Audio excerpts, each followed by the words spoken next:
आज बहुत सुंदर सा एक उपाय है, बहुत सुंदर सा, शायद आपकी जिंदगी में सबके काम आएगा, सबके काम आएगा।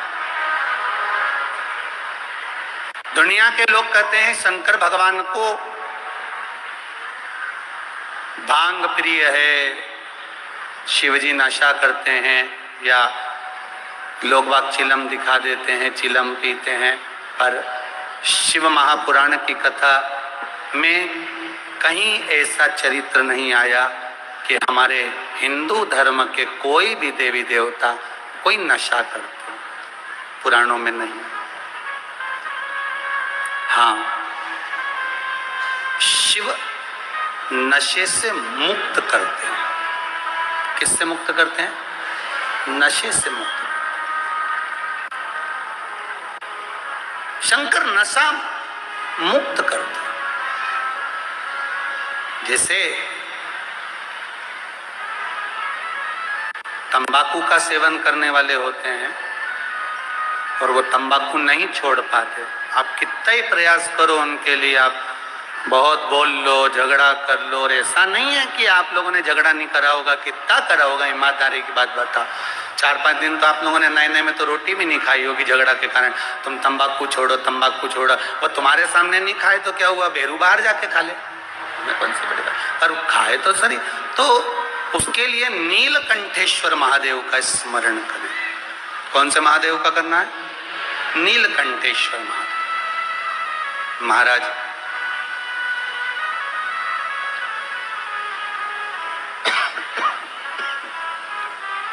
बेलपत्री की छाल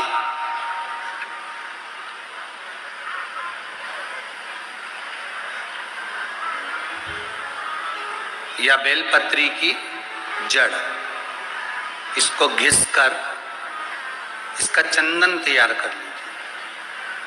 चंदन बनाने के बाद में इसकी गोलियां बना लीजिए।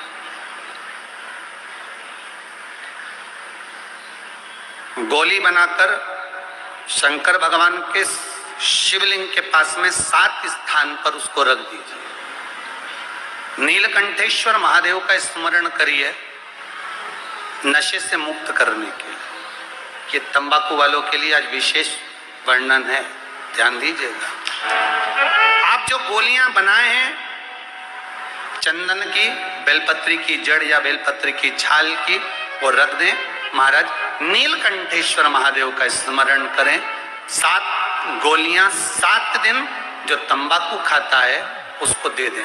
महाराज सुबह के समय पर वो गोली मुख में रखें, आप देखेंगे धीरे धीरे तंबाकू से नफरत उत्पन्न होने लगती है, तंबाकू मुख में नहीं रख पाएगा।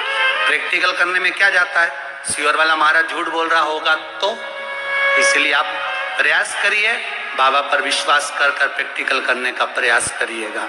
बाबा चाहेगा तो आप स्वस्थ रहें, मस्त रहें और अपनी जिंदगी अलमस्त जिएं। यही शिव महापुराण की कथा कहती है।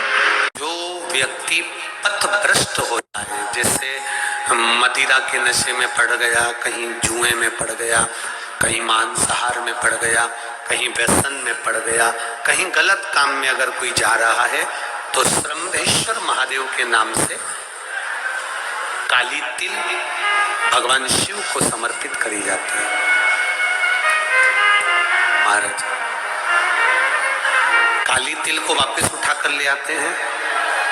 उसी काली तिल को जो मदिरा का नशा करने वाला होता है या जो गलत व्यसन में डूबा हुआ होता है, उसको वो सुबह के समय अगर नहीं खाता तो भोजन के साथ उसको दिया जाए। श्रम्भेश्वर महादेव। एक बेलपत्री का भी बहुत अच्छा प्रयोग है श्रम्भेश्वर महादेव का। मदिरा पीने वालों के लिए, मांसाहार व्यसन में, जुए में, वेश्यावृत्ति में, पर नारी में, गलत जगह पर जो डूबे रहते हैं उनके लिए पहले की कथा में उसका वर्णन किया है बेलपत्री। श्रम्भेश्वर महादेव, एक बार सब बोलेंगे, कौन से महादेव? श्रम्भेश्वर महादेव। फिर जम के बोल लो एक बार, श्रम्भेश्वर महादेव। जब हमारे घर में क्रोध बढ़ता है या कोई गलत कार्य में जाने लगता है तो श्रम्भेश्वर महादेव का हमें शरणागति लेना चाहिए, श्रम्भेश्वर महादेव का पूजन करना चालू कर देना चाहिए। कई लोग कहते हैं महाराज जी ये श्रमेश्वर महादेव का मंदिर कहाँ मिलेगा, हम कहाँ पूजन करने जाए? कहीं नहीं जाना, तुम्हारे घर के पास में जो शंकर जी का मंदिर है वहीं जाओ, उसी देवालय में उसी मंदिर में जाओ, श्रमेश्वर महादेव के नाम से जल चढ़ाना प्रारंभ करेंगे। वो जल जो गलत संगत में पड़ा हुआ है उसका आचमन कराना प्रारंभ करेंगे, अपने आप उसकी धीरे धीरे बुद्धि सुधरना प्रारंभ हो जाएगी। ऐसा श्रमेश्वर महादेव का है। कुछ स्थान हमारे यहाँ पर बड़े सुंदर सुंदर स्थान निश्चित किए गए हैं, जैसे कैंसर आदि के मरीज के लिए हम लोग पहले भी कहते हैं कि त्रिजुगी नारायण का जल बड़ा महत्व रखता है। जिसका शरीर या जिसको एक पत्र आया है कि किसी को मिर्गी का झटका आना चालू हो गया था। अब पत्र ढूंढेंगे तो समय थोड़ा लग जाएगा, जिसने लिखा है उसके स्मरण में होगा। जिसने भी लिखा होगा कि बीमारी के चलते चलते फिर मिर्गी आना चालू हो गई,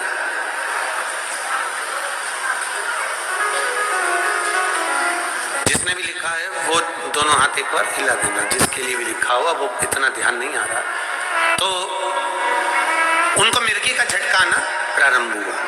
अब मिर्गी का झटका आना प्रारंभ हुआ,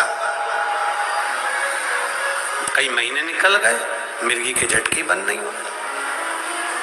तब उन्होंने पत्र में लिखा है कि श्रमेश्वर महादेव का आपने जो वर्णन करा था 31 बेलपत्र वाला, गुरुजी हमने वो 31 बेलपत्र वाला प्रयोग करना प्रारंभ करा, और उन्होंने पत्र में लिखा है कि मिर्गी के झटके भी बाबा की कृपा से ठीक हो गए हैं, अब कोई झटके उनको आ नहीं। श्रमेश्वर महादेव का जो वर्णन है, श्रमेश्वर महादेव का जो गुणगान है, ये कोई साधारण नहीं है। शिव महापुराण में भागवत के प्रहलाद चरित्र को लाकर रखा गया है केवल श्रमेश्वर महादेव के प्रागट्य के लिए। ऐसा श्रमेश्वर महादेव का गुण। एक बार फिर आप लोग भूल ना जाओ, उसके लिए एक बार फिर से बोल लो, कौन से महादेव? श्रमेश्वर महादेव। ये श्रमेश्वर महादेव जैसे कुंदकेश्वर महादेव। कुंदकेश्वर महादेव का क्या काम है? माता पार्वती ने विदल उत्पल को मारने के लिए जो कुंदुक फेंका था, वो कुंदुक भगवान शंकर के पांव में जाकर गिरा था, तो शिव जी का नाम कुंदकेश्वर हो गया। जब हमारे यहाँ कोई दवाई नहीं लगती शरीर में, कोई कैंसर जैसा रोग हो गया, किडनी लीवर का रोग हो गया, या बीपी शुगर का रोग हो गया, शुगर लेवल में नहीं आ रही है, तो आप शंकर जी पे से जो बेलपत्र ला रहे हो कुंदकेश्वर महादेव के नाम से लाओ। दवाई खाओ, डॉक्टर को दिखाओ, सारी जांचें कराओ, डॉक्टर के अनुसार चलो, डॉक्टर जैसा बताए वैसा करो, पर उस दवाई को भी शिव जी से कहकर कि बाबा कुंदकेश्वर महादेव का नाम लेकर उस दवाई को भी हम कुंदकेश्वर महादेव का प्रसाद समझकर पाना प्रारंभ करो, धीरे धीरे आराम लगना प्रारंभ होगा। कुंदकेश्वर महादेव रोग मुक्ति के लिए होते हैं, और श्रमेश्वर महादेव, बोलो बोलो जरा जम के, व्यसन की समाप्ति के लिए। कहता ना कि खाली लोटा नहीं लाना चाहिए, खाली कलश शंकर जी के मंदिर से वापिस नहीं लाना। शंकर भगवान को जल चढ़ाया, चढ़ाने के बाद थोड़ा सा जल हाथ में या कटोरी में या कलश में झेल लिया, भले 2 बूंद लाओ पर अपने घर पर लेकर आओ। उस 2 बूंद जल का भी स्पर्श कलश के अंदर हाथ की 3 उंगलियां लगाकर अगर त्रिशूल पर टच कर कर मात्र आपने उस कलश के अंदर लगा दिया, और वो जल भी आपने अपने घर पर छोड़ दिया, छीट दिया, या उसका आचमन मात्र हो गया, तो व्यक्ति का यश बढ़ना अपने आप प्रारंभ हो जाता है, उसकी यश की प्राप्ति उसको होने लगती है, उसको यश की वृद्धि होने लगती, उसको यश की प्राप्ति होने लगती है।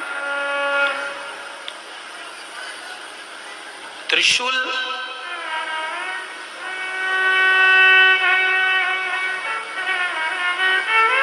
का दान, त्रिशूल का स्पर्श,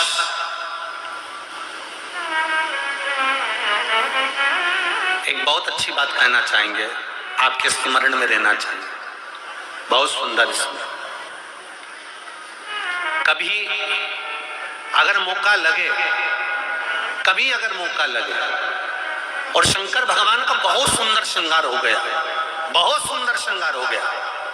और शिव जी पे माला भी बहुत अच्छी चढ़ी है, बेलपत्र भी अच्छी चढ़ी है, धतूरा भी अच्छा चढ़ा हुआ है, फूल भी अच्छे चढ़े हुए हैं। और आपने देख लिया शिव जी का बहुत अच्छा श्रृंगार हो गया। और तुम्हें कभी मौका लग जाए ऐसा,